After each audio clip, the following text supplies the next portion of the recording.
Hi everyone, this is Iqra Kanwal the story teller and उम्मीद करती हूँ सब ठीक ठाक होंगे, खैरियत से होंगे। Welcome back to my YouTube channel. एंड ये वीडियो बहुत छोटी सी वीडियो होने वाली है। In this video like I am gonna talk about some magical time. आपने शायद पहले भी कभी सुना होगा, लेकिन ये कॉन्सेप्ट मैं हमेशा हाईलाइट करूँगी because these are the mistakes I am repeating in my life, you guys are doing in your life. And like आपने सबकॉन्शियस माइंड का तो कॉन्सेप्ट सुना होगा। तो सबकॉन्शियस माइंड कितनी स्ट्रॉन्ग चीज़ है। लाइक जितने भी आप लॉ ऑफ मैनिफेस्टेशन देखेंगे, अट्रैक्शंस के लॉज देखेंगे, जितनी भी आपको पता है कि आप you are working on frequencies and energies, और जितनी भी वो पूरे का पूरा यूनिवर्स जितनी एनर्जीज और फ्रीक्वेंसीज पे चल रहा है, और जितनी मैनिफेस्टेशन लग रही हैं, और जितनी आपकी एफर्ट्स को फ्रूटफुल वे में आपके सामने आना है, उस सब के लिए the most important thing is your subconscious mind. ठीक है। बिन फॉर एग्जाम्पल आपने सुना होगा कि जिसकी जितनी अकीदत सच्ची होगी, जिसका जितना बिलीव सच्चा होगा किसी चीज़ पे, उतनी ज़्यादा चांसेस होते हैं उस चीज़ के ट्रू होने के। क्यों? क्योंकि जितना आपका बिलीव सिस्टम सही होगा ना किसी चीज़ पे, उतना ही 100% अगर आपका किसी चीज़ पे बिलीव सिस्टम है ना, तो आपके सबकॉन्शियस माइंड में वो चीज़ बैठ जाती है। वो बिलीव सिस्टम कहीं ना कहीं आप मुंह से तो किसी चीज़ का इकरार कर रहे हो। For example, if you are praying, आप दुआ कर रहे हो किसी और लैंग्वेज में, ठीक है, आप किसी और लैंग्वेज में दुआ कर रहे हो और आपको मतलब नहीं समझ आ रहा। फॉर एग्जाम्पल, आप अरबिक में कोई दुआ कर रहे हो अल्लाह मियाँ से, और आपको समझ नहीं आ रहा कि आप क्या कह रहे हो, ठीक है, तो I feel like that's not worth it. But आप अगर वही दुआ किसी ऐसी लैंग्वेज में कर रहे हो, या आप अरबिक में कर रहे हो, but you know the meaning of that, वो पूरी कहानी बदल जाएगी। क्यों? क्योंकि कहीं ना कहीं आपके सबकॉन्शियस माइंड ने ना अब उस चीज़ को डाइजेस्ट किया है। आपके सबकॉन्शियस माइंड को अब समझ आई है कि एक्चुअली में ये शख्स चाह क्या रहा है।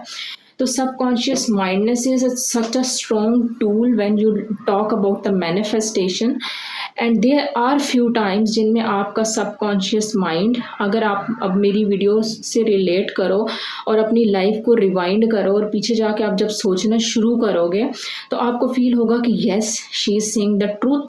हमारी फ़लाँ विश पूरी हुई थी और हमारी ज़िंदगी में फ़लाँ फेज़ आ गया था और फ़लाँ चीज़ चल रही थी। क्यों? क्योंकि हम उसके बारे में बहुत ज़्यादा सोच रहे थे, और इन पर्टिकुलर टाइमिंग्स पे बहुत ज़्यादा। तो इन आज की वीडियो में हम बात कुछ ऐसे टाइमिंग्स के बारे में करने जा रहे हैं जहाँ पे ना आपका सबकॉन्शियस माइंड बहुत एक्टिव होता है। Like these are the peak timings जब आपका सबकॉन्शियस माइंड इतना एक्टिव होता है कि उसमें आप जो भी मैनिफेस्टेशन करते हो, आप उसमें जो भी, फॉर एग्जाम्पल, आप जानबूझ के कुछ मैनिफेस्ट नहीं करते, उसमें आप सोच भी कुछ ऐसा रहे हो ना, आप में मतलब उन टाइमिंग्स में आप अपने माइंड पे काम कर सकते हो। आप ज़िंदगी में क्या चाहते हो उस पर काम कर सकते हो, उसके नोट्स लिटरली बना सकते हो आप उस टाइमिंग में, जब फॉर एग्जांपल आपका ये है कि सबकॉन्शियस माइंड आपका सबसे ज़्यादा एक्टिव है, सबसे ज़्यादा डाइजेस्ट कर रहा है चीज़ों को, और उन्हीं चीज़ों को पर्टिकुलरली आपका सबकॉन्शियस माइंड में रखेगा, और वही चीज़ें जो आपने उन टाइमिंग्स में इमेजिन की थी, वही उसी के लिहाज से एनर्जीज मैच करेंगी बाकी चीज़ों से, और उसी के लिहाज से कंसिक्वेंसेस या रिजल्ट्स आपके सामने होंगे। So there are two timings, there are multiple timings. The second half of the night, which is a tahajjud time according to Islam, that time is so powerful ना। आपने सुना भी होगा तहज्जुद मिरेकल्स, और इस्लाम का कॉन्सेप्ट भी है कि उस टाइमिंग में जो अल्लाह मियाँ हैं वो आखिरी फ़र्श पे आते हैं, और वो कहते हैं कि हदीस नबवी है कि वो कहते हैं कि है कोई मांगने वाला, मुझे बताओ, मैं तुम्हारी पुकार सुनूंगा। तो और यूनिवर्सल लॉज के लिहाज भी देखा जाए तो that is a so strong timing for manifestation. तो second half of the night जो होता है 2 AM से 3 AM का टाइम, 4 AM का टाइम, ये जो टाइम होता है, इस टाइम में ना ट्राई करें कि आप जितनी भी प्रोडक्टिव चीज़ें सोच सकते हैं, आप जितनी भी चीज़ें जो आप अपनी लाइफ में चाहते हैं वो सोचें, और जितनी भी चीज़ें आप टॉक्सिक है आपकी लाइफ में, आप चाहते हैं कि ये चीज़ें लाइफ में मेरे नहीं होनी चाहिए, तो उनको अवॉइड करें। Two other most important timings are when you sleep and when you wake up. जब आप सोने की कोशिश कर रहे होते हैं ना, आप अपने बिस्तर पे लेटते हैं, तो वो आपका सबकॉन्शियस माइंड उस सोने की स्टेज से पहले सबसे ज़्यादा एक्टिव होता है। तो फॉर एग्जांपल आपकी आदत है, आप बहुत ज़्यादा ओवर थिंकिंग करके सोते हो, तो एटलीस्ट वो ओवर थिंकिंग अच्छी करो। If you are like manifesting for some money in your life, for some healthy relationship of your life, उस चीज़ों को उस टाइम पे सोचें। हम क्या करते हैं, हम उसका उलट करते हैं। हम जब सोने के लिए लेटते हैं तो जितनी हमारी भी लाइफ में टॉक्सिक चीज़ें चल रही होती हैं, जितनी भी फजूल चीज़ें होती हैं जिन पे हमने ओवर थिंकिंग नहीं करना चाहिए, हम सोने से पहले उन चीज़ों पे ओवर थिंक करते हैं। और मैं भी ये मिस्टेक करती थी और कहीं ना कहीं अभी भी when you crave for those thoughts और अनइंटेंशनली आप सोच लेते हो। बट नहीं, सोने से पहले का time is so important for manifestation. तो उस टाइम पे आपने हमेशा अच्छी चीज़ें सोचनी है, हमेशा वो चीज़ें सोचनी है जो आप चाहते हो कि आपके साथ लाइफ में हो, ना कि वो जो आप चाहते हो ना हो।